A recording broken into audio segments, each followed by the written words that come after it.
Hey guys, it's Ed again. Working on the boat motor. It's raining, so I backed it in the garage. And we're working on building the gasket for that side cover. I took your advice and I'm going to go with the 64. So that means I had to take the exhaust cover off the 64 block and put it on this power head. So I'm going to zoom you guys in on it so you can see what's going on. Maybe. Sorta. How's that? Terrible? Well, anyway. You guys can kind of see. I've got this surface cleaned up. I've got the material off, the old gasket material. I have the cover that I'm going to use. This is the cover that I'm using. I even left the switch hanging on it. I'm going to try something a little different. Of course, I don't have a gasket for it.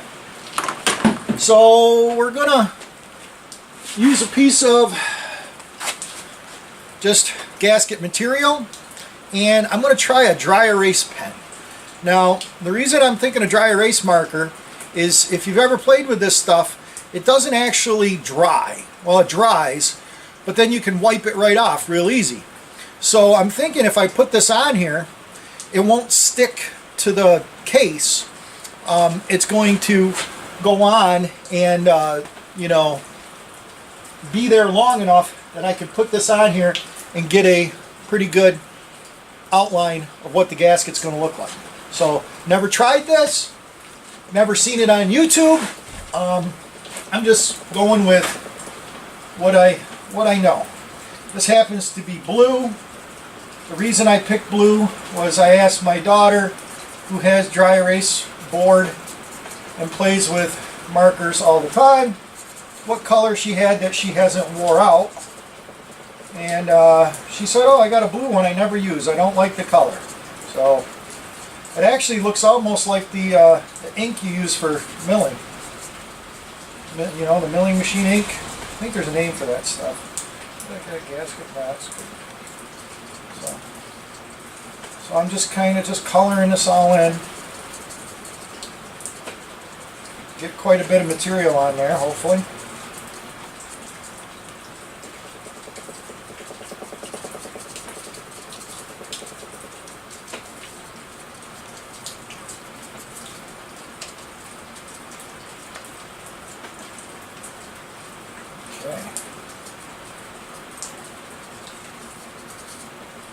Okay.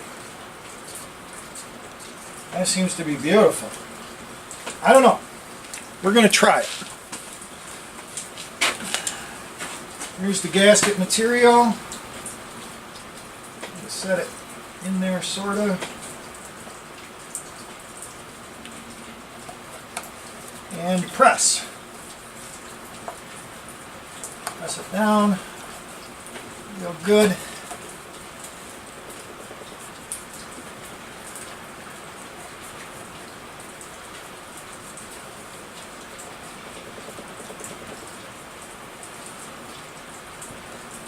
Okay, all the way around it. Think it worked? Not really. I got more of a kind of a grease outline. The grease kind of worked better, I think.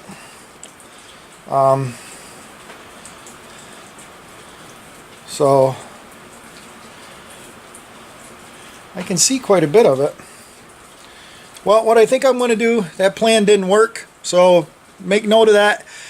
Dry erase marker does not wipe off on this. Let's see if it wipes off on the block. Maybe it has to be a... Yeah, no, it wipes right off here. You think it would have come right off. But it didn't.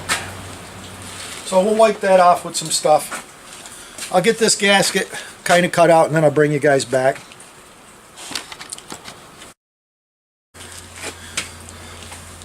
Okay guys, I did make the gasket. It is right here. As you see, I boo-booed down here, and I actually missed another hump. I think it was supposed to be right in this area, but I think we're going to be okay. We're going to use a lot of the aviation Permatex on it, and hopefully that'll seal it up. So I'm going to zoom you guys in again. I got to jack you up. Hang on. You guys are crooked. You need a little wedge in there. That might work better. There. That looks pretty good. Okay, let's goober up this surface. I'm going to clean some of the oil off it, because I used that marker that didn't work, and then I just used some old used motor oil, which is my old technique of doing this,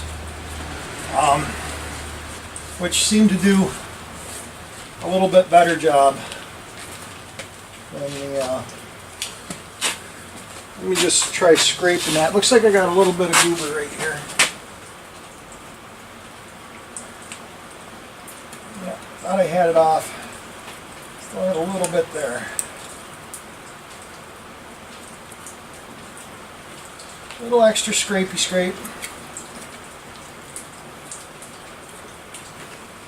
A little tricky to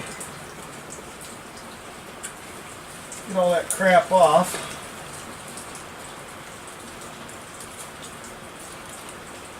There. Much better. Okay.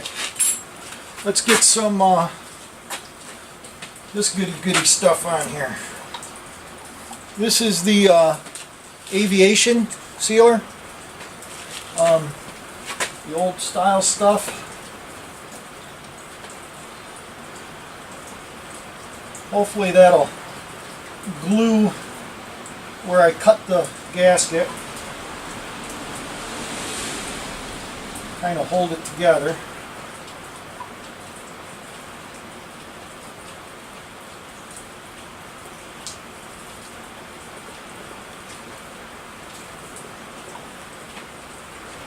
I believe it will. It's very sticky stuff. So, keep that on there good and thick, especially around that one right there. I don't know if you guys can see that one. That's the one I screwed up. So, lay it right in there pretty deep. Grab Mr. Gasket that I left over here and try sticking it on here. Line them up the holes the best we can. It's actually not a bad gasket. I'll show you where I screwed up. Other than that, that hole's off a little bit. But I think I can get the screw in it. I'll bring you over so you guys can see what we did. Okay, let me zoom you out here. Okay, you guys can see right there I missed a loop, but other than that I fixed that hole. That hole's about just a tiny bit off, and that hole's a tiny bit off, so maybe I'll try to adjust that a little bit. But I'm going to put another layer of goop on it. Maybe I'll try taking my knife, just whittling that corner out a little bit. This one I made bigger, and whittling that one out a little bit. Other than that, the holes all look good. We'll put an extra layer of goop on it, and we'll go from there. I'll bring you back. Okay guys, we're back. It's been quite the procedure to get this carburetor on this engine. Ran into a problem with the, I guess we'll call it the intake manifold. The plate, actually, that plate, right over there. You guys see it? That one. That had to come off, because if you see the little fitting sticking out, that big fitting right there, that one there, does not coincide with this carburetor.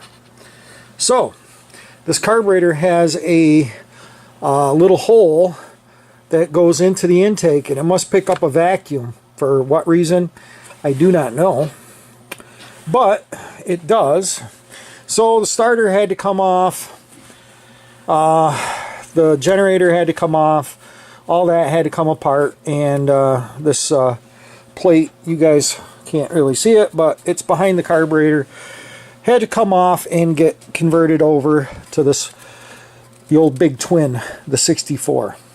This plate, or this cover, the exhaust cover here, this has been replaced with the 64 unit, and I am still having a problem. Okay, this is going to be, I don't know if I can get a light in there or not. Yeah, maybe. Okay, you see, I put the shift mechanism here. I don't know if you guys see that moving, and that it's like a detent. It basically locks it in, it hooks in down here, and it pivots. Well, the situation is that if you see right here, this little piece, when you throttle this up, this spins around. This switch, which I assume is a kill switch, hits this piece of metal, and that stops the engine, I think. Or maybe it makes it go. But anyway, let me see if I can show you guys here. I'm trying to look in the camera and do this. I have speeded this up, and if you noticed, I have hit the stop right here. This piece of metal for the shifter hits. So it's got to be a safety feature or something like that that keeps this thing from doing that, you know. But I can't get full throttle. So if I put it in gear, it doesn't care. That moves it out of the way. So maybe it will clear that direction. Let's try that. Maybe I'm just crazy. Well, look at that. So maybe you can only go so fast in reverse. Maybe. Well, at least it cleared that. Let's go look over here and see if it's hitting the stopper. It's getting closer to the stopper.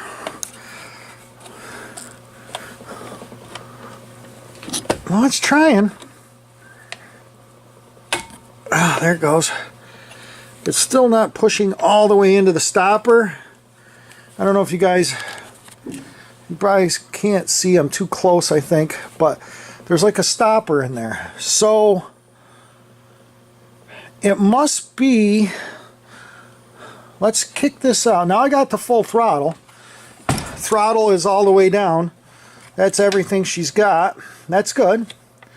We pull back on the throttle here. This is kind of binding up a little bit. That'll get hooked into the recoil. And then this comes back. This turns harder than hell. And it may not want to move because that's slow. So that's probably as slow as it goes. That would be throttle pretty much all the way back. Let's go over here and look at this quick. That's clear of that. Let's go. So maybe that's forward. Let's go to reverse.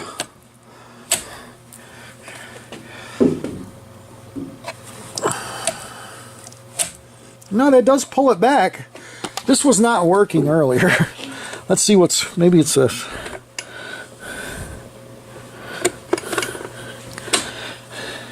Okay, yeah, it's still hitting. It's still hitting when this is pulled back. So maybe that's reverse. I could probably figure that out by turning the motor over. But when it's in, you can't move it, and you can't get it out of gear either. It's got to be a safety thing. Like I said, these motors had way too many safety features on them for something of this age. So we'll squeegee that back, shift this back into, and that really does pull it out. That pulls that mechanism right back out of there. Gets it totally out of the way so it'll advance. So that way must be forward. And you can only go so fast backwards, I guess. I guess you can only idle backwards, which I guess makes sense. I don't really want to go 100 miles an hour backwards. So that kind of makes sense. So yeah, so maybe I'm not as crazy as I thought I was. Maybe I just, maybe that's the solution. Well, anyway, guys, I also put this cover on. You guys see here? Maybe I'll kill that light now. Get an awful lot of fog on my lens, I think. Everything looks hazy. I'd clean my lens, but I don't want to scratch it. So I think I'm going to cut my video short here, just because my lens is looking weird. And we'll get that fog cleaned up on here. So it is not that foggy in here. Anyway, guys, thanks for watching and subscribing and commenting. And we're getting closer. Sorry it's taken so long. I'm not trying to drag it out. I just don't get a lot of time to work on it. So again, thanks a lot. Bye.